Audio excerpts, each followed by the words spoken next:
Welcome to the Integrated Schools Podcast. I'm Andrew, a white dad from Denver. And I'm Courtney, a white mom from LA.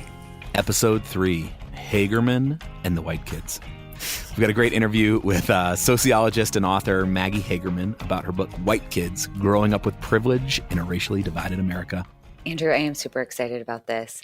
And if you are listening before November 13th, 2018, join us for a conversation about this book with the Integrated Schools Book Club. You can find a link to our online video conferencey book clubs at our website, integratedschools.org. And get the book. It's so good. It's so good. I love this idea of the racial context we create for our kids as they grow up. I think her book really highlights how important the spaces we put our kids in are to the ways that they come to understand race. Yeah, and how we can say one thing to our kids and our choices say much louder something quite different oftentimes. Totally. We hope you enjoy this one. Let us know what you think at Integrated Schools on Twitter, Integrated Schools on Facebook, or send us an email, hello@integratedschools.org. Okay, on with the show.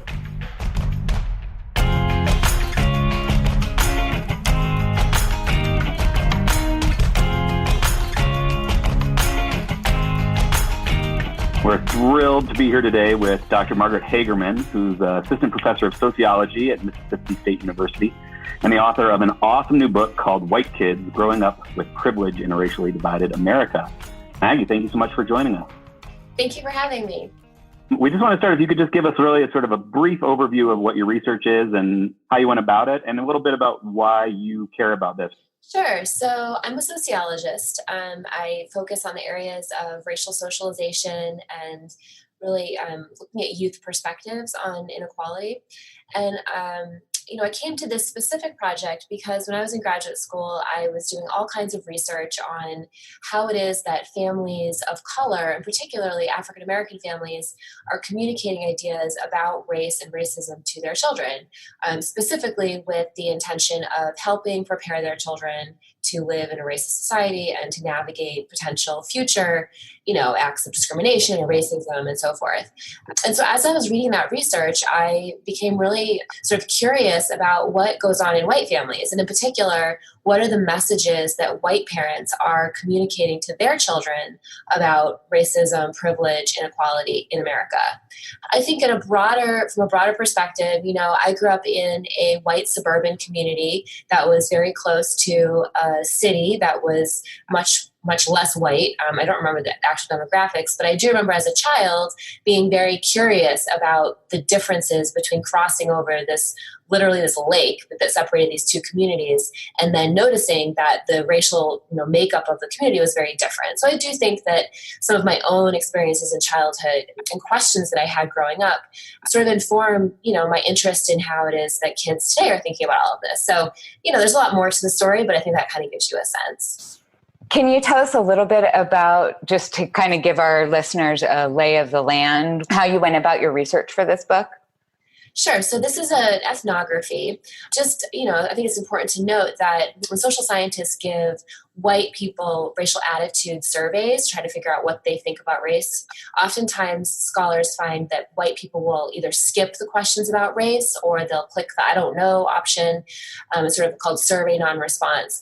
And so because I knew about that reality, I thought that it would be important to try to use a more qualitative methodological approach to studying what goes on in white communities, white spaces, white families. And so I embedded myself into this community. This is what ethnographers typically do. And I spent about 2 years in this community. I moved here, I lived here, and I conducted both interviews with 36 children that were all in middle school when I did the initial study, and then also with their parents. And then I conducted observations of these families in their everyday life. So this included things like family parties and, activities after school, but also I provided childcare for some of these kids. And so I drove them to soccer practice and went to their various events at the school and so forth. So I really tried to put myself in spaces that these white families were living and then try to understand from their perspective, why they were making the decisions they were making, and then why the kids were thinking the way that they were about racism and inequality. I think that one of the main takeaways of your work is essentially that you can talk all you want about race and racism, but what you're really communicating your kids is through the kinds of worlds that you create and, kind of curate for them. Can you kind of elaborate on that a little bit? Sure. So I talk about that as sort of actions speak louder than words. And, I've noticed that in the aftermath of racist hate crimes, for example, I often see some blog posts and op-eds and other types of writing about the importance of talking to white kids about racism. We need to talk to our white kids, talk to your white kids, et cetera. And while I think that idea is really important, what I found in my study is that actually what parents say to their kids, I think often matters less, at least for the families in my study, than what they were doing and how they were setting up their child's social environment. And so, choices that parents were making about where to live, where to send their kids to school, where to travel, even things like which friendships they would encourage their children to have, or even to discourage their children to have. The list goes on and on, but all of these things, I argue, construct a racial context of childhood. And that means that children are then living in this context or this social environment, and they're interpreting what's going on around them. They're interacting with other people, and they're making observations of the world as they go, through their everyday life. And it's those things that are really driving their future understanding or current understanding of race and race relations in the country, rather than sort of what their parents might hope by having a conversation with them they take away. Right. So, I found some striking patterns in my data. And so I think that's what's interesting about my book, is that I have the parents' voices and sort of the parents' their thoughts about why they made the decisions they did to set up their kids' lives, in different ways. But then I also have the children's perspectives. And so I sort of tie that together and document and describe how, because of the choices these parents are making, these children then come to different conclusions about race and racism. And so, my ultimate goal is to really understand why kids are coming up with the ideas that they are, and, and actually looking at, what kids actually think about these topics. But what I found is that, the choices that parents are making and how they choose to set up the everyday lives of their children, that's how these ideas about race are being developed by children themselves. Kids are not simply repeating the ideas that their parents tell them. Certainly parents are shaping what their kids think in my research, but they're not determining it. And actually, I think what plays a much more powerful role is actually that social environment that the kid's living in.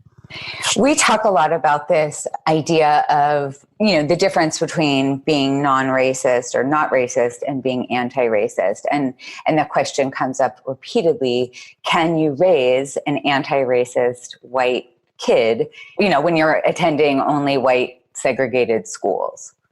Yeah, so that's a really interesting question. I think that if someone is sending their child to a school that's predominantly, or in some cases exclusively white, then they ought to, be aware that that's likely communicating ideas about race to their children. And I think that, part of the work that parents can participate in terms of raising anti-racist children, I certainly think it extends beyond simply the choices that people make about schools. I guess my answer is that I think that the choices parents make about schools play a major role, but I think that there's also a lot of other factors that matter too. Yeah.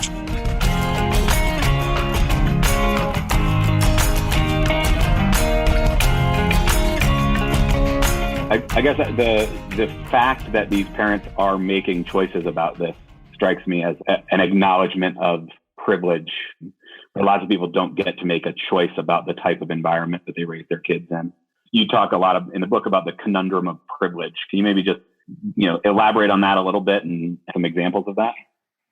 Sure. So I should point out that the families in my study were all upper middle class or affluent. And the reason that I decided to study families that had both racial privilege and economic privilege is because I wanted to look at families when faced with all the decisions, right? Like they don't have the limits that many other families have in terms of, the finances. When faced with sort of all the choices, what are the choices that parents make, and how does race kind of play out, or how does race inform some of those decisions? And so that I think is an important point to acknowledge about the book as a whole.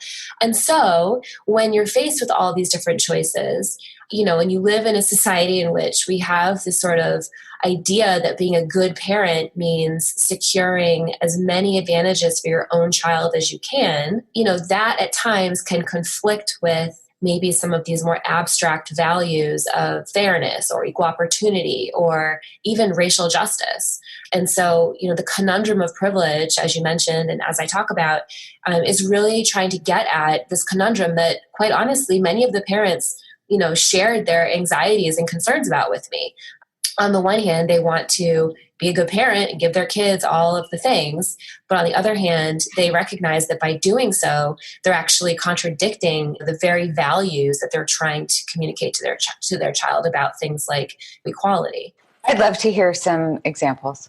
So I think one of the most powerful examples was a family that had opted into the public schools. And I say opt because, again, they have options. And they talked a lot about the importance of their child going to a school that had representation from different racial groups, class groups, like disability, abilities, and they really valued this public school. But then something really racist happened at the school. And, there was a lot of racial turmoil and fighting. And so as a result, the parents decided to move their child to a different school. And that different school was a private school that was kind of labeled itself as like a social justice school, but it was very white. And so, I talked to this one father about, that conundrum of like, I want to support the public schools, but my daughter is really upset by the racism at this school. So I'm going to move her mid-semester to this private school that's very expensive and I have the resources to do that. So I'm going to do that. And, in the book, I sort of think about and talk about like what message is that sending that little girl, like I totally understand on the one hand from a parenting perspective, but it's also on the other hand that little girl is learning that when things get too bad, you can give up, or that as a white person, you can walk away from racism when it's too much for you to handle. And certainly we know that's not the experience of people of color in this country. So that's one example. There are other examples about, the choices people are making about, concerned about the academics at this school. That was kind of an interesting thing for me to do, is to ask parents why they opted out of a public school, and then to actually look at the data on that school. So some of the parents told me that they couldn't possibly send their child to this school because the academics were not strong enough.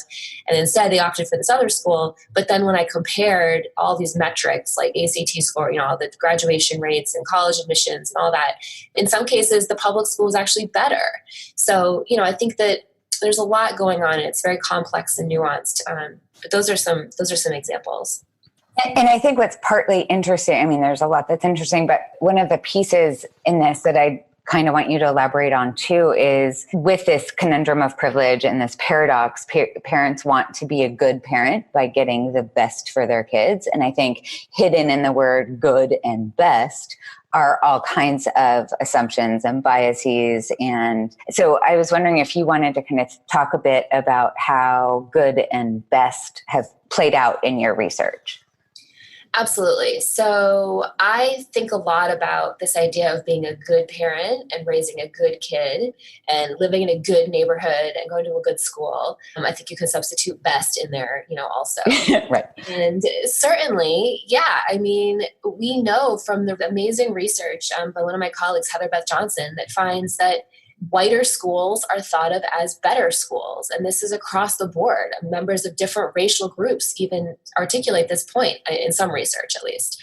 And I think that that's because there is, in some cases, there are more resources. If you're looking at things like, I was talking to someone who was doing a fundraiser so they could have a new playground at their school because the school didn't have enough money to have a playground, right? So in some ways, when you have the way that we fund our public schools, certainly there are some public schools that have a lot more resources than others. And I think that you can look at how race might map onto that.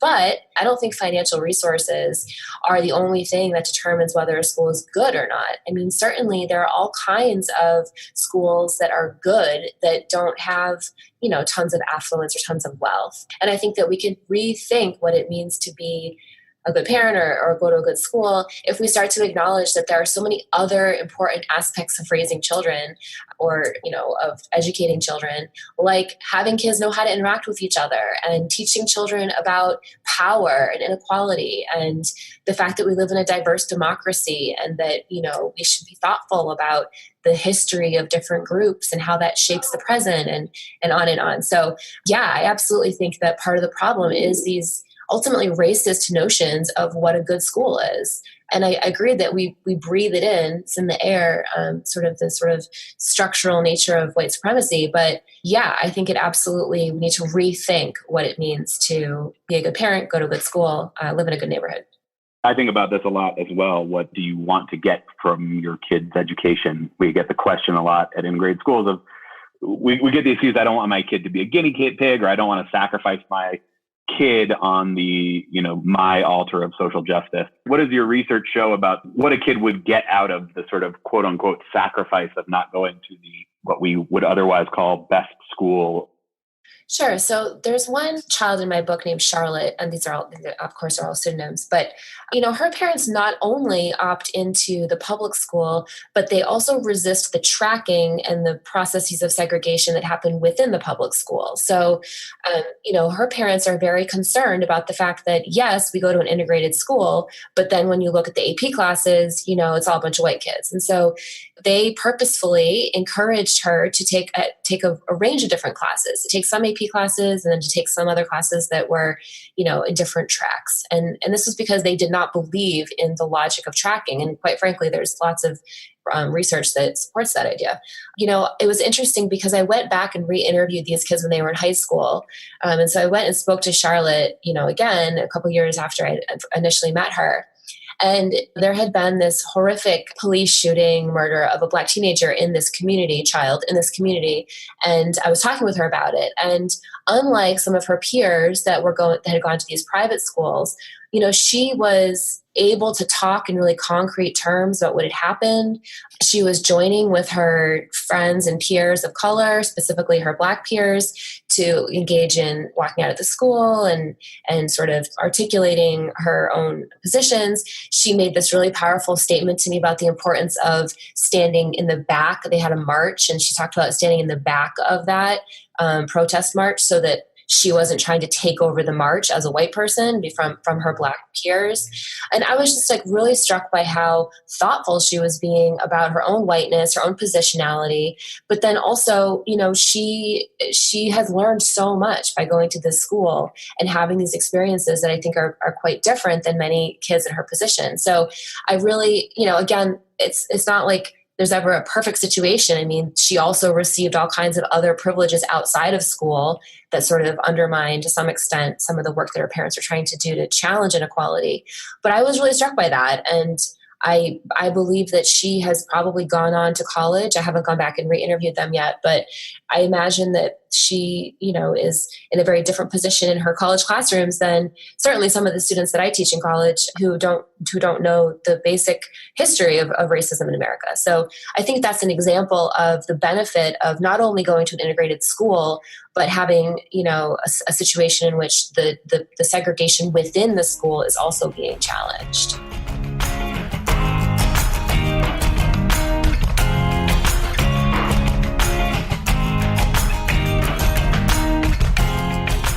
I love that your book really points out the kind of within school segregation, and that's something we talk about a lot. But I want to pick up on what you were saying in this example about these kind of extracurricular things. So a lot of the integrated schools parents talk about, enrolling their kids in integrating schools, and many of these schools are under-resourced, don't sort of have these good school things about them that some of the schools you're talking about do. But one of the refrains that people will say is, our white and privileged kids will be okay because we can go to the museum on Saturday. We might not all be able to go to Mozambique, but we can go to the Children's Museum on Saturday. We can fill in the gaps with the extracurricular stuff. And that's sort of a way that parents can make this choice to go to one of these under-resourced and global majority schools. And your book kind of blows that up in a sense. Like, that stuff's not free either. these extracurricular things don't come without a cost to what, we might be trying to do here in fighting against racism and structural oppression, et cetera. Sure. So I think it's perhaps helpful to use a sociological lens and think about how some of the parents do that you're maybe talking about. They're trying to navigate structural inequality at the individual level. And I think that's really difficult. And I think it's difficult to know, and this is what the parents are sort of expressing to me, it's difficult to know how to do that. It's difficult to know what kinds of choices to make, because ultimately we're, again, living in a fundamentally unequal society. And so until that unequal society becomes more equal at a structural level, I don't think that there's any clear-cut answer. I don't think there's any even right way necessarily to move forward. I do think that, of course, when you bring your child to the museum on the weekend, you potentially are conferring a type of advantage to them, because then when they have to, write an essay later on about, I don't know, whatever topic they learned about at the museum, they have something extra to draw upon. But again, I don't really know the best way for parents to navigate that. And as you said, I'm very clear that I am not trying to tell parents what to do in terms of parenting. But I do think that we can be collectively more creative about ways to challenge these forms of inequality in our local communities. So is that museum available for everybody to go to? That would be one question. Or, are there ways to engage in volunteer work where you're not teaching children who are in the position of privilege that they are there to save the people who are in the marginalized position? And again, I don't have a clear-cut answer as to how that should happen, but I think that people, especially white parents in positions of economic privilege, they ought to be thinking about that and sort of challenging this assumption that just by doing volunteer work, that's somehow going to make their kid be a good citizen, right? I think it's more complicated. Right. Yeah, I think one of the things that sort of kept coming up to me in reading the book was, I think you refer to the research around it a couple of times, of like the types of multiracial environments that actually lead to greater empathy and decreased bias. They're like equal power relationships. I forget exactly how you sort of define them, but I'm wondering if you can talk a little bit more about like what those situations look like that are actually likely to decrease rather than increase perceived stereotypes and bias. Yeah, so there's a whole area of social psychological research. It's a long-standing sort of debate in the field about this idea of contact theory. So if people come into contact with people that are different than them, will that reduce prejudice and bias? Some scholars argue that it can, but that there are these certain conditions that must be in place. And so one of the important conditions, and there's a couple of them, certainly one of the most important ones is equal status, contact, so that you can't have a situation in which the teacher tells one student that they are the leader of the group, right? And they happen to be the white person, right? Or the white student. And then the kids that are Black or brown are also in the group, but they're not the leader, right? That's not equal status contact.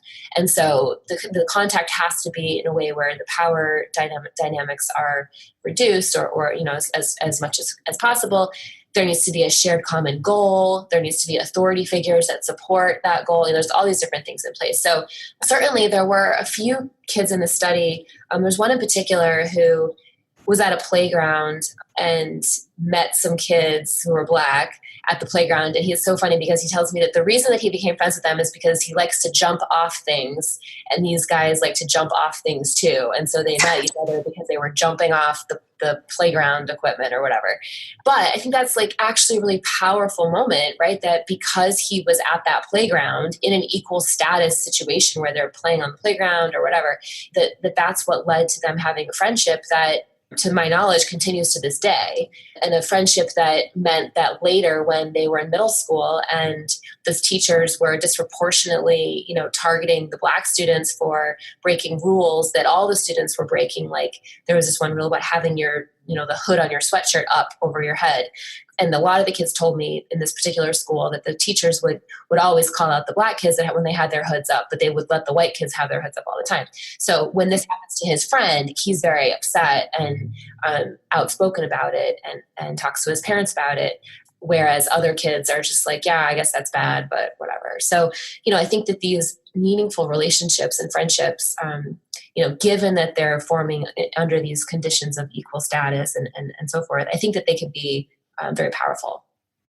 We talk a lot about the playground being sort of the space where a lot of this work should be done, and the role of, especially of white families, moving into global majority schools, that obviously there's a desire there for kids to develop those sorts of relationships. And if the school is doing a good job of creating the environment for that, then that's one of the benefits that, would come from a school like that. But there's also often a challenge for parents in building similar types of relationships. And so one of the things we often see with schools is an influx of white families who want to take the school over or change the school or make the school quote unquote better.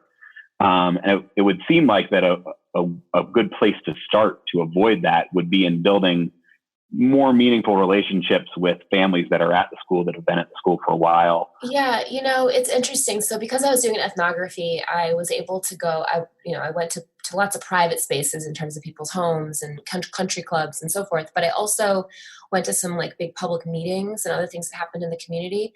And I observed this dynamic of, these well-intentioned white people, coming into a space and trying to dominate, trying to be in charge. I think that's a challenge. And certainly there's some great research. Lynn Posey Maddox is a colleague of mine, and she has some great research on PTAs about the dynamic that you're describing exactly of, white parents saying, okay, well, I'm going to opt into this school, but now I need to take over the PTA.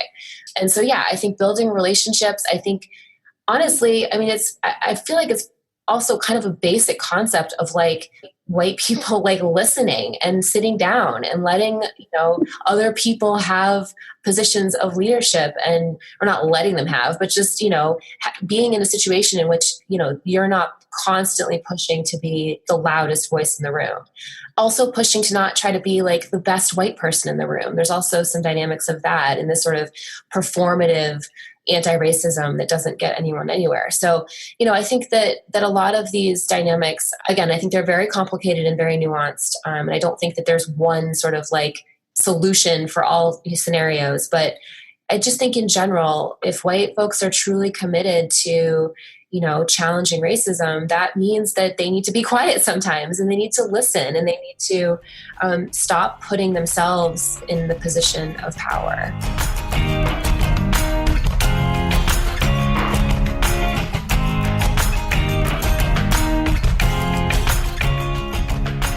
I love Lynn Posey Maddox's book. We've used that a lot in the past, and we recommend that to people all the time. It's really, really important. This idea of how white parents are showing up is very heavy for us. It's kind of what we're trying to, work on. And, the equal relationships and equal status is very, very important, and also incredibly tricky, right? And it's tricky because some people are showing up with a lot more power, and the white and privileged families are showing up with more power, and they might have the number of the superintendent on their speed dial, or their school board member is a neighbor, or they know how to write big grants, or there's, access to all of these things that white and privileged parents have. And so when you're showing up with these good intentions and you have access to power, so often, one of the things that we hear is that people want to choose a global majority school so that they can, quote, use their privilege to support the school. And, in a lot of ways, I think that feels very meaningful, right? Because it's acknowledging that there's this power dynamic or differences in access and power, and that those aren't necessarily deserved or earned, but that they exist nonetheless. But the phrase "using my privilege" has been really sitting heavy on me lately. And I know I've probably said it as well, but I guess my problem with this idea is that it always starts with I want to use my privilege. And I don't know if a reframing of this as I don't know, you use my privilege to support this school sort of makes maybe a little bit more sense. I think the first thing that comes to mind based on what you just said is, this idea that we can use this privilege. We can use the resources that, I bring, but we can also use the resources that you bring, right? Everyone is bringing resources and different types of capital, whether that be knowledge of how, some aspect of the community works, or whether that be the superintendent's phone number, right? We all bring something to the table. And I think it's a matter of not trying to set up hierarchies about what types of assets that we or capital that we bring is more important, right? I think recognizing that everyone has something to offer and truly trying to set up, and I'm not saying this is easy to do, but in a practical sense, but trying to work towards finding ways to respect and appreciate and value everyone's contributions, and then collectively trying to come to the best decisions about how we can use these various forms of capital to advance the goal that would benefit the most children at the school rather than one segment of the children at the school. Because I do think that if you have the number of the superintendent and there's a problem at the school and collectively people are like, yeah, we need to do something about this, then that's a resource, right, that can be used. It's just who gets to decide when that gets used and how it gets used and for whom, right? So those are all kinds of questions of power that are part of that. I love that. I think one of the moms on the PTA at my daughter's school has mentioned this a few times, but it just seems like in the same way we need to redefine our version of what a good school is, we probably need to redefine what we think of as capital, as social or political capital that people bring to a school. And we have a very white-centric view of what capital means.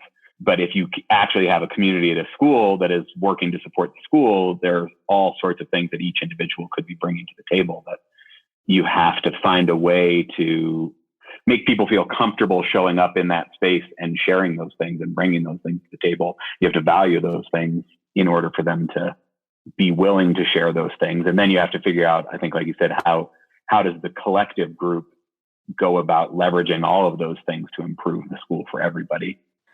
Yeah, and I think my problem with the use your privilege piece or use my privilege piece is that it is erasing, these other resources that families are bringing, or sort of shadowing those things. The other thing is, I'm not sure if you guys have ever spoken to Amanda Lewis or John Diamond. I think in their book, Despite the Best Intentions, I think that you can really see how this is playing out. I mean, I think it's exactly what we're talking about, like the study that they did on a school that has some of these patterns of, white parents kind of dominating. And the problem is, too, that people might not even be aware of the kinds of dynamics that are actually going on in the school if they're only focused on using my privilege, right? So I'm thinking about the structural problems at the school, like the way that disciplinary actions are distributed, or the ways that, teachers are giving certain kids more makeup tests or extra credit, or, the parents are calling the school and harassing the teachers to give their kids, bonus points. All of these dynamics that are happening, which is kind of what some of the things that are in Despite the Best Intentions. I think that in order to challenge these patterns within the schools, parents need to know what's going on. And you can't know what's going on if you're not valuing everyone's voice and everyone's contributions. So I think even trying to challenge the structural problems requires this sort of, recognition of each other's forms of capital. Yeah. It's not just that some parents are calling, but because the types of parents who usually call are the white parents, the white kids, even if their parents aren't calling, are benefiting from those expectations. Teachers think, well, this is the kind of kid whose parent would call, so I may as well just give them the good grade now, or not send the office for this or whatever. Or automatically enroll their kid in the honors class. Yeah. Right. I mean, right. It's another structural inequity that people are trying to deal with on an individual level.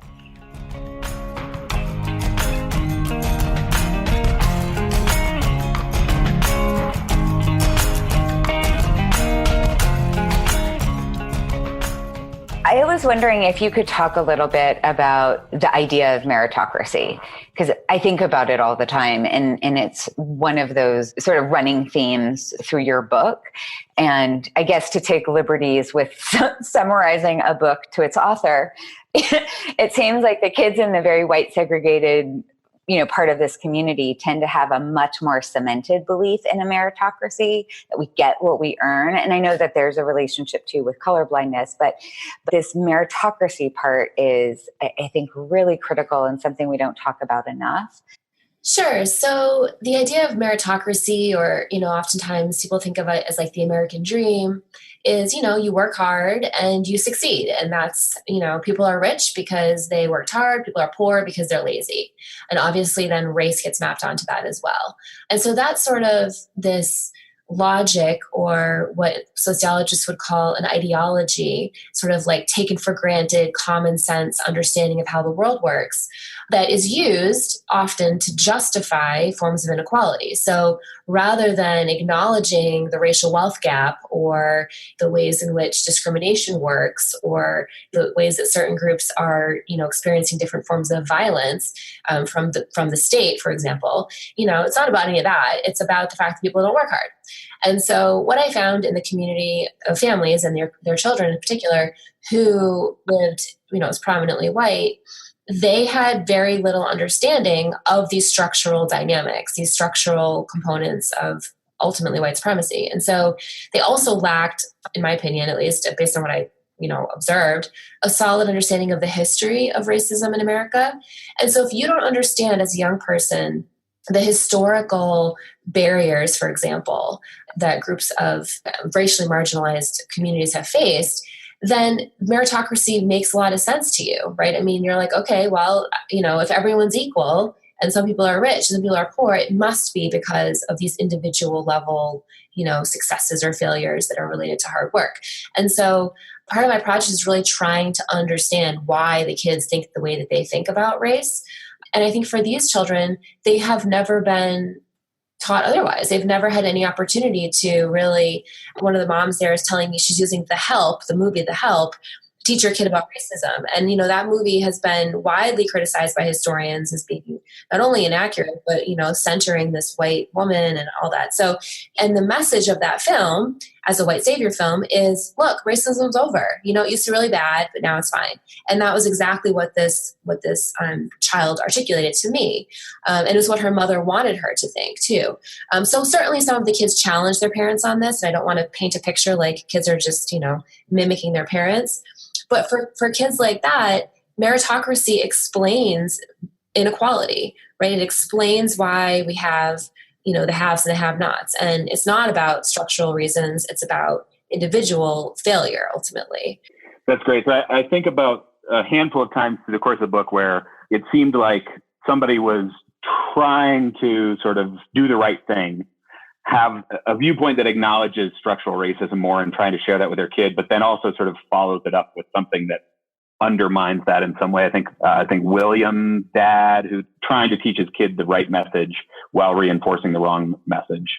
And I think a lot about sort of the many decades, maybe centuries of work that it's taken to get us to the level of racial animosity that we have. It's not something that we could ever hope to fix immediately. But one of the things that I struggle with, that I know Courtney struggles with, is like, is it better for that guy to, or the dad who takes the STEM class to the inner city school? Like, is it better to do that than not do that at all? Do we get any credit for progress, or does that sort of let people off the hook for the other ways that they are supporting structural racism, and doesn't encourage them to keep fighting? Yeah, I mean, that's a really big question. In the examples, like the dad who, witnesses some racism on the soccer field with another team and stands up to that in front of the kids and is modeling what it's like, what it means to do that, especially as a white father, a man who's also affluent, kind of embodies all these different forms of intersecting privileges. I think that's really important. I was really struck, though, by his immediate then turn to talking about, well, if why aren't the black dads here, or something like that. So I guess this goes back to my statement earlier about, I don't think that there's really ever, like, kind of as you just said, like, people are trying to navigate inequality, and I'm not trying to let anybody off the hook, but I do think that, the parents are kind of inconsistent at times. They'll do some things that seem really great. And then at other times they'll do things that are undermining those efforts. And so, yeah, I tried to pull out those inconsistencies because I think it's important to show that there's no such thing as this like, best white person kind of in the room. I'm, at all times, I'm always doing everything right. Because I think that is foolish way to think about things. We live in a society structured by race. And so it's a constant negotiation of, how to behave and how to act at the individual level that will try to challenge these structural inequalities. So again, I don't know that I have a really, good answer, but I do think that I certainly wouldn't discourage parents from trying. I just think that the work doesn't end when you decide to send your kid to an integrated school or when you decide to coach an integrated soccer team. Like the work continues and it's constant, and that's just the reality from my perspective, at least. Right. So an acknowledgement that you're probably not doing it right. I think about the white fragility, that too much acknowledging that you're not doing it right, and white people tend to feel uncomfortable and feel a right to not feel uncomfortable, and so then sort of check out from it. I don't know. To me, I think about the parents that I see who are most engaged in this work either grew up in diverse environments and sort of had some of this experience in their lives, or had a very opposite experience and want to sort of push back against that. I'm going to jump in here. The parents at integrated schools either are kind of know how to be uncomfortable because was their background, right? Or they don't value comfort above all else. Yeah. Is that kind of what you're saying? Yeah. To me, it seems like we have to acknowledge the ways that we are falling short, but also acknowledge that trying is better than not trying, because our kids are going to do it a lot better than we do.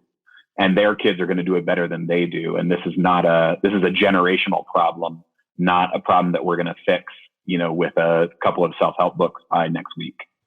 And you talk about this, Maggie, at the end of your book, kind of the worry that parents are just going to throw up their hands and say, well, if I can't do this right, why bother? Look, the reality is that parents who are raising Black and brown children don't have the luxury of giving up. They don't have the luxury of saying, you know what, this is too much. I can't deal with this. This is uncomfortable. And so, I think that white parents cannot give up because it's difficult. And I talk in the book about sort of white people sort of shifting their own ways of thinking and being willing to have these honest, confrontations with race, being willing to make mistakes and admit that you're not always right. And sort of understanding that I'll just read it, the potential collective benefits of challenging forms of racism in private white spaces ultimately outweigh any perceived personal or emotional costs. And so, kind of getting at this thing, like, a lot of the parents in my book would witness moments of explicit racism in their home, even with their, grandfather at Thanksgiving was one example, but they don't do anything about it in the privacy of their own home. And they think, oh, well, this is just grandpa being grandpa. I'm just going to leave it alone. This isn't like in public, and so forth. And I don't want to cause a scene. I don't want him to be mad. And I'm sort of saying, like, look, this is an example of the importance of changing how white people are talking to each other about race and being able to understand that there's a larger goal here. And I just ultimately think that, I see this a lot when I teach. I teach classes on race and racism, and I've taught at a number of different universities in different parts of the country. But, I really try to work with the students, to sort of be willing to be challenged on something and not completely, white fragility is a great concept, right? Like, not completely break down when they say something and another student is like, look, that's offensive to me and here's why. That's an important moment, I think. Not that it's the job of people of color to teach white people how to not be racist, but, if white people can't even think about, have even the smallest amount of racial stress, I think is how Robin and D'Angelo puts it, like, if they can't even experience the smallest amount of stress without freaking out, it's like, well, then where's that going to lead us? Well, I don't know. I think people just need to think about larger dynamics. And I understand that in the moment, people might feel upset and emotional, but, there's larger goals, I think.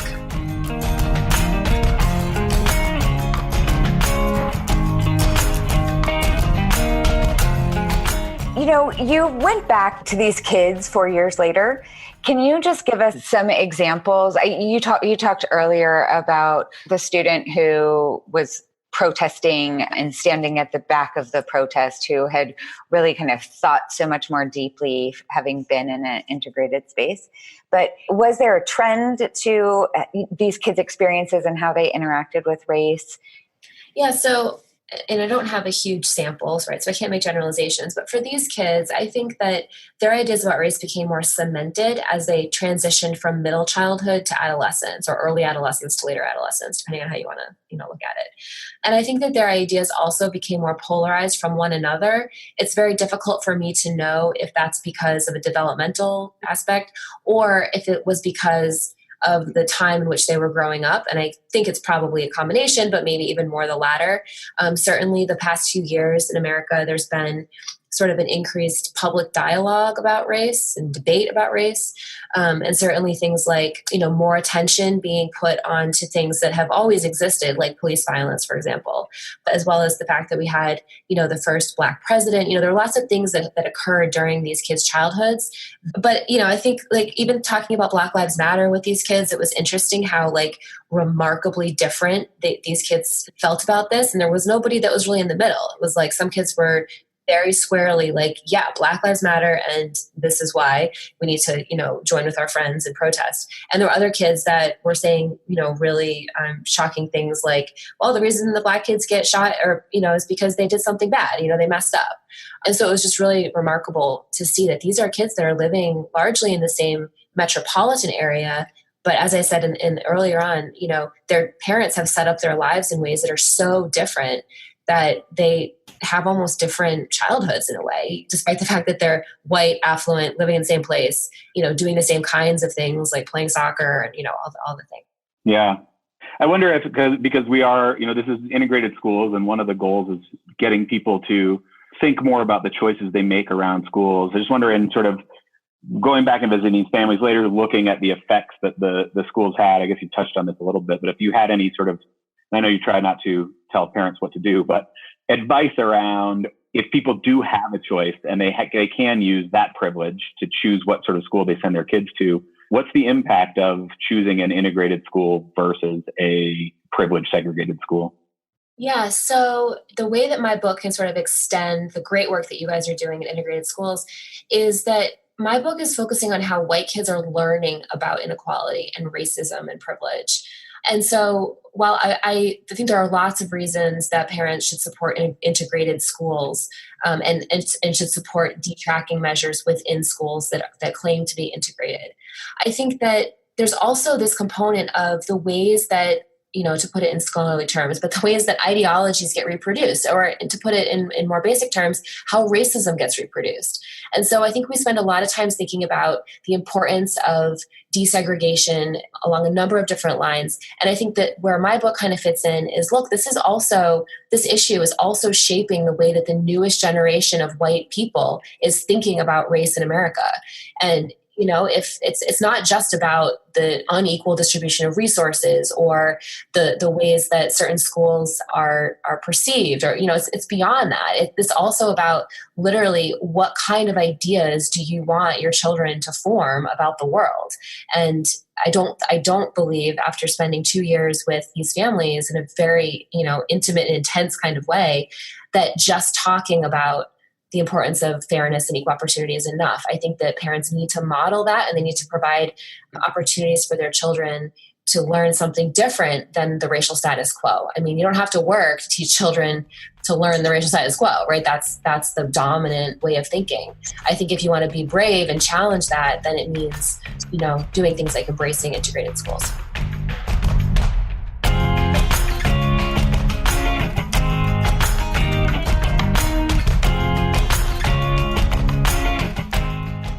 She is so great, Courtney. What did you think about that? Yeah, she's so great.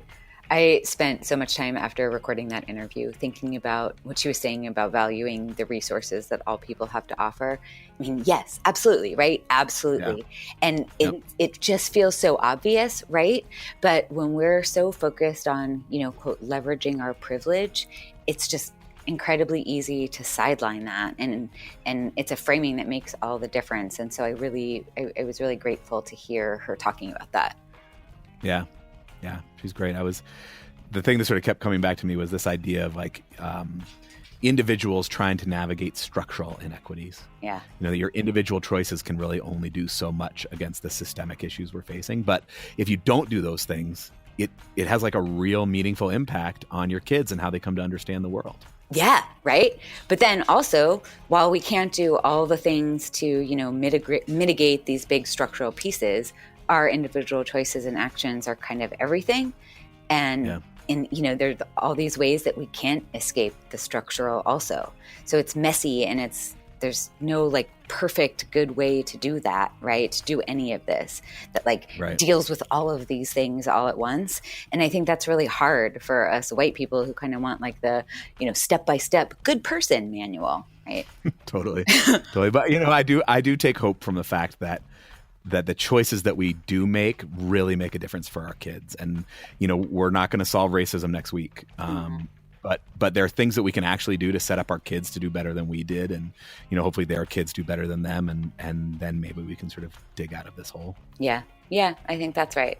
We either start or we don't start. Right. And so, so I think now we need to make those choices, right? And talk about them, right? Like talking about them in our social circle also, because we have to change the narrative. Like that's just kind of the beginning.